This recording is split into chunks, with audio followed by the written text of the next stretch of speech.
আমার best friend আমাকে বলেছিল এবার একটা বাচ্চা কাচ্চা নিয়ে মানুষ কর, তোর আর পড়াশোনা করার দরকার নেই। প্রত্যেকটা টিচার, প্রত্যেকটা ফ্রেন্ড সবাই বলেছিল তুই আদৌ পরীক্ষা দিয়েছিস নাকি সাদা খাতা জমা দিয়ে এসেছিস। চলো আজ তোমাদের সাথে একটা অন্যরকম গল্প শেয়ার করব। নৈহাটির বড় মাকে তো আমরা কম বেশি সবাই চিনি, আর নৈহাটি বড় মার কাছে যে যা চায় সমস্ত কিছু পায় সবাই, সেটাই শুনেছি। আমারও জীবনে প্রথমবার কিছু চাওয়ার, সেই জিনিসটাকেই পাওয়া, তারই গল্প শেয়ার করব আজকে। আমি ছোটবেলা থেকে কখনোই কোনো ক্লাসে ফেল বা এক ক্লাসে দুবার কখনোই থাকিনি, আর সেটাই হলো আমার একটা গর্ব ছিল। তো সেই গর্বটাই প্রথম ভেঙেছিল আমি যখন কলেজে 6 সেমিস্টারে পরীক্ষা দিয়েছিলাম, অর্থাৎ 3rd ইয়ারের লাস্ট এক্সামের সময়। তখন আমার পেপার ছিল 4টে পেপার, তার মধ্যে আমার 3টে পেপারই চলে আসে সাবলি।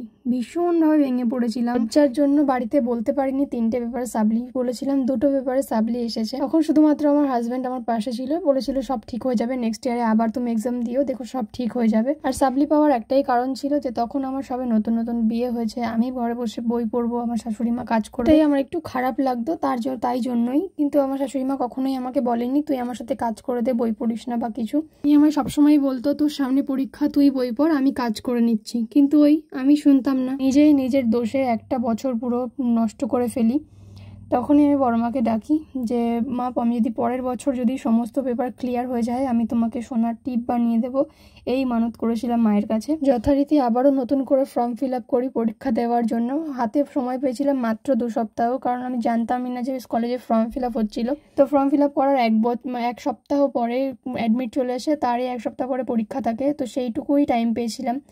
এই টাইমের মধ্যেই আমি 3টে পেপারের সিলেবাস, কোশ্চেন পেপার সমস্ত কিছু মুখস্থ করে ফেলি। সেটা কী করে হয়েছে আমি নিজেই বলতে পারবো না, হয়তো তোমাদেরকে বললে তোমরা বিশ্বাস করবে না, কিন্তু এটাই সত্যি আমার সাথে হয়েছে, আমি জানি। তখন আমি না কারো কাছে পড়তে গেছি, না কারো কাছ থেকে নোট পেয়েছি, কিছুই জানতাম না।